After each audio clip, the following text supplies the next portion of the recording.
بھیرا میں دھوری روڈ پر تیز رفتار موٹرسائیکل بے قابو ہو کر نہر میں گر گئی۔ موٹرسائیکل سوار 3 افراد کو نہر سے نکالنے کے لیے ریسکیو آپریشن جاری ہے۔ اسی بارے میں مزید تفصیلات جانیں گے نمائندہ 7 نیوز نوید جاوید سے۔ نوید، آگاہ کیجیے گا ریسکیو آپریشن کے حوالے سے۔ جی بالکل، یہ افسوسناک واقعہ تحصیل بھیرا کے نواحی علاقے کے کوٹیاں امیر چند کے قریب نہر پر پیش آیا، جہاں تیز رفتار موٹر سائیکل سوار موڑتے ہوئے کنٹرول نہ رکھ سکا، جس کی وجہ سے موٹر سائیکل بے قابو ہو کر نہر میں جا گری۔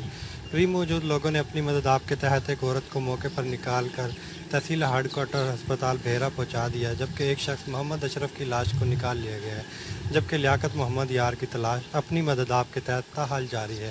آپ کو یہ بھی بتاتے چلیں کہ تحصیل بھیرا میں ریسکیو کی عمارت کافی عرصے سے بن چکی ہے، مگر یہاں عملے کی تعیناتی ابھی تک نہ ہو سکی ہے، جس کی وجہ سے اب تک کتنے ہی شہری مختلف حادثات میں جاں بحق ہو چکے ہیں۔ بہت شکریہ نوید جاوید، آپ نے اپڈیٹ کیا۔ آگے